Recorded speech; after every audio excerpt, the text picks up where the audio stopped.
নমস্কার বন্ধুরা, মিনা কিচেন ব্লগে স্বাগত সবাইকে। আশা করছি তোমরা সবাই ভালো আছো, আমিও ভালো আছি। আর আজকে তোমাদের কাছে একটা রেসিপি নিয়ে এসেছি হোলি উপলক্ষে। এটা হচ্ছে ছানার মালপোয়া। তো এই মালপোয়াটা কিভাবে আমি করব তোমরা প্রথম থেকে শেষ পর্যন্ত দেখবে।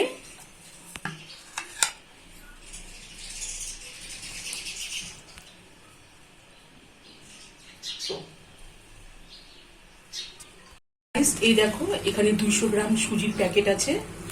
এই সুজিটা আমি পুরোটা ঢেলে দিচ্ছি।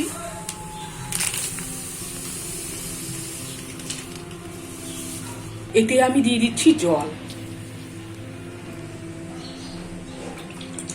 পরিমাণটা আমি এমন ভাবে দিব যাতে সুজির ঠিক ওপরেও থাকবে না আর নিচেও থাকবে না। এই দেখো, আমি একদম সুজির সমান অনুযায়ী জলটা দিয়ে ভিজিয়ে রাখলাম। এটা কমসে কম আমি 30 থেকে 30 মিনিটের মতো আমি এটাকে ভিজিয়ে রাখলাম।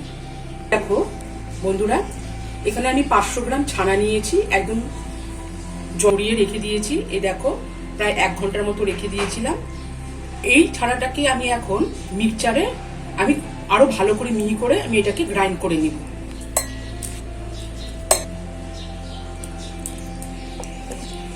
সো গাইস, এই দেখো, আমি ছানাটাকে একদম মিহি করে আরো ভাবে আমি গ্রাইন্ড করে নিলাম। এই দেখো, ফিরে আসলাম 30 মিনিট পর। এই দেখো, সুজিগুলো কত সুন্দর করে একদম ফুলে গেছে। এতে আমি এই সুজির মধ্যেই দিয়ে দিব ছানাগুলো।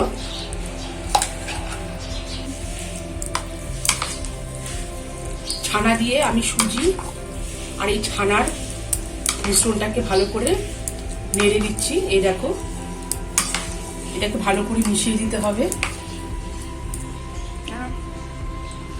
এরপর এতে দিয়ে দিচ্ছি সামান্য মৌরি, দিয়ে দিচ্ছি লবণ, দিয়ে দিচ্ছি গোলমরিচের গুঁড়ো। এই সব কিছু উপকরণ দিয়ে আমি আবারও এই মিশ্রণটাকে মিশিয়ে নিচ্ছি। এই দেখো, এখানে দেখো দুধ আছে। দুধের পরিমাণটা আমি এমন ভাবে ঢালবো যাতে খুব একটা বেশি কমও না হয়। তো বন্ধুরা, এই দেখো, চামচ দিয়ে ব্যাটারটাকে নাড়াতে অসুবিধা হচ্ছিল, ওই জন্য আমি হাত দিয়ে এই ব্যাটারটাকে আরো ভালো করে মিশিয়ে নিলাম। তো এটা হওয়ার জন্য একদম রেডি। তো চলো দেখতে থাকো তোমরা।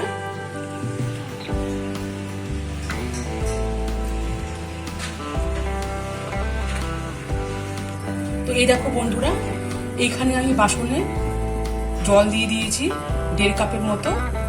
আর এই দেখো, আমি এখানে চিনি দিয়ে দিব। চিনি শিরার করার জন্য জলটা দিয়ে দিলাম।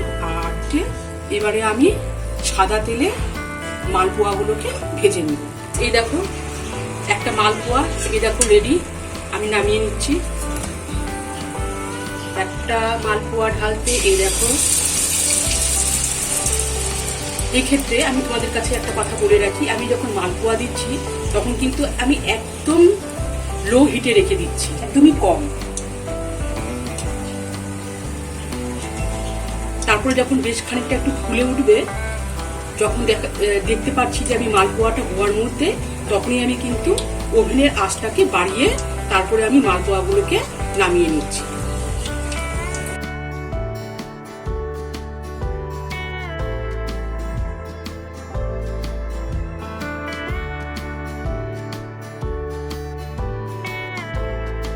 বন্ধুরা, একটা একটা করে করছি, সময় লেগে যাচ্ছে অনেকক্ষণ। এটাও হয়ে গেল। এতগুলো মালপোয়া করতে তো একটু সময় লাগবেই। আর দুটো করব, দুটো করলে শেষ হয়ে যাবে। তোমরা দেখতেই থাকো। লাস্টের কাজটা শেষ আছে। এইবারে দেখো, এই মালপোয়া পিঠাগুলো এখন আমি এই চিনির শিরার মধ্যে দিয়ে উঠিয়ে নিব। একদম হালকা উষ্ণ আছে, আমি দিই। এরপরে আমি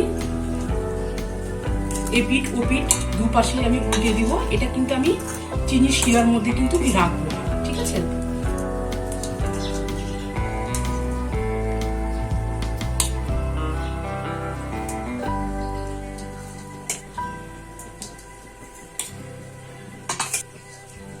কলারটাও আমি এপিস ওপিস 2 পিঠটায় উল্টে নিয়ে আমি এখন এগুলোকে তুলে নিব। সো গাইস, আমার এই রেসিপিটা কেমন লাগলো আমি জানি তোমাদের অবশ্যই ভালো লাগবে। হোলি স্পেশাল তোমাদের কাছে একটা দুর্দান্ত রেসিপি শেয়ার করলাম। আর কি বলবো বন্ধুরা, তোমরা প্লিজ সবাই আমার পাশে থেকো আর নো স্কিপ করে আমার প্রথম থেকে শেষ পর্যন্ত ভিডিওগুলো দেখবে আর আমাকে সাবস্ক্রাইব করে দিয়ে প্লিজ আমার চ্যানেলটিকে সাবস্ক্রাইব করে দিয়ে পাশে থেকো।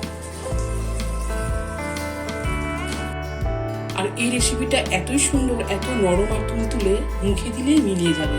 তাহলে তোমরাও এই হোলির দিনে তোমরাও এই একটা উপকরণ করতে পারবে। হোলি স্পেশাল উপলক্ষে সুন্দর একটা রেসিপি